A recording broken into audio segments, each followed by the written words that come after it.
सुन भाई, आज एक कड़वा सच सुन ले जो 99% लड़के अपनी जवानी बर्बाद करने के बाद भी नहीं समझते। तुझे क्या लगता है वो तुझे तब मिस करेगी जब तू उससे बहस करेगा, या जब तू उसके सामने गिड़गिड़ाएगा कि प्लीज मुझसे बात कर लो? बिल्कुल नहीं। जब वो कहती है ना मुझे स्पेस चाहिए, और तू वहां अपनी वैल्यू प्रूव करने लगता है, तो तू मिस नहीं किया जाता, तू गायब हो जाता है।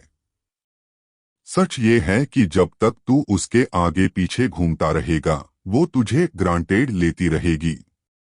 वो सोचेगी ये बंदा कहीं नहीं जाने वाला, ये तो यही पड़ा रहेगा। असली खेल तब शुरू होता है जब तेरी अवेलेबिलिटी खत्म होती है। जब तेरी एनर्जी, तेरा अटेंशन और तेरा वक्त उसे मिलना बंद हो जाता है, तभी उसके दिमाग की घंटी बजती है। ये जो मिसिंग वाली फीलिंग है ना, ये शोर शराबे में नहीं आती, ये खामोशी में आती है। पहले तू क्या करता था? गुड मॉर्निंग, गुड नाइट, खाना खाया, क्या कर रही हो? तूने अपनी मौजूदगी इतनी सस्ती कर दी थी कि उसके लिए तेरा मैसेज एक नॉर्मल बात हो गई थी। तूने खुद को घर के एक फर्नीचर की तरह बना दिया था जो हमेशा वहीं पड़ा रहता है। लेकिन जिस पल तू अपना हाथ खींच लेता है, ना कोई कॉल, ना कोई मैसेज, ना कोई वैलिडेशन, सिर्फ सन्नाटा, तब उसके दिमाग में एक साइकोलॉजिकल कंफ्यूजन पैदा होता है। पहले वो सोचेगी शायद बिजी होगा, फिर वो अपना फोन चेक करेगी, व्हाट्सएप खोलेगी, इंस्टाग्राम रिफ्रेश करेगी। मैसेज क्यों नहीं आया? भाई, ये जो तेरा अचानक गायब होना है ना, ये उसके अंदर एक ऐसी इमोशन टेंशन पैदा करता है जो तेरे हजारों मैसेज कभी नहीं कर पाते। वो खुद से सवाल पूछने लगेगी, क्या मैंने उसे दूर कर दिया? क्या वो किसी और से बात कर रहा है? क्या वो अब मेरी परवाह नहीं करता? तुझे लगता है वो तेरे महंगे गिफ्ट्स या बड़ी डेट्स को मिस करेगी? गलत। लड़कियां बड़ी चीजों को नहीं, उन छोटे लम्हों को मिस करती हैं जो उन्हें सुकून देते थे।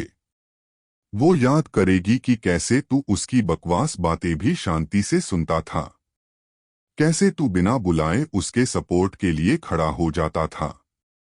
जब तू ये सब दे रहा था, तो वो सेफ फील कर रही थी। आज जब तूने वो इमोशनल सप्लाई काट दी है, तब उसे एहसास हो रहा है कि वो चीज कितनी नायाब थी। अब शुरू होगा कंपैरिजन गेम।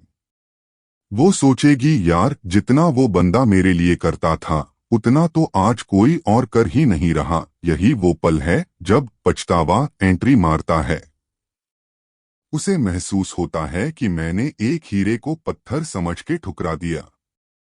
लेकिन सुन, पिक्चर अभी बाकी है। जब वो तुझे मिस करेगी, तो वो तुरंत दौड़ के नहीं आएगी। क्यों? क्योंकि उसका ईगो बीच में आएगा। उसका दिमाग बोलेगा, अगर मैंने मैसेज किया तो मैं कमजोर दिखूंगी, मेरी पावर चली जाएगी। लेकिन भाई, रात के अंधेरे में ईगो नहीं चलता। जब वो रात को अकेली होगी, कोई बात करने वाला नहीं होगा, तब तेरी याद उसे डराएगी। उसके इमोशंस चीख चीख कर बोलेंगे कि एक बार कॉल कर ले, लेकिन वो अपने ही अंदर एक जंग लड़ रही होगी। तुझे लगता है सिर्फ तू तड़प रहा है। नहीं। जब तू नो कांटेक्ट मेंटेन करता है, तो वो तुझसे ज्यादा तड़पती है, क्योंकि अब कंट्रोल तेरे हाथ में है। सबसे बड़ा हथियार क्या है पता है? जब वो देखती है कि तू टूटा नहीं है। वो उम्मीद कर रही थी कि तू देवदास बन जाएगा, लेकिन तू तो और ज्यादा कॉन्फिडेंट हो गया है। तू अपने गोल्स पे फोकस्ड है, अपनी बॉडी बना रहा है, पैसे कमा रहा है। तुझे अब उसके वैलिडेशन की भूख नहीं है। जब वो देखती है कि तू अपनी लाइफ में खुश है, तब असली पैनिक शुरू होता है।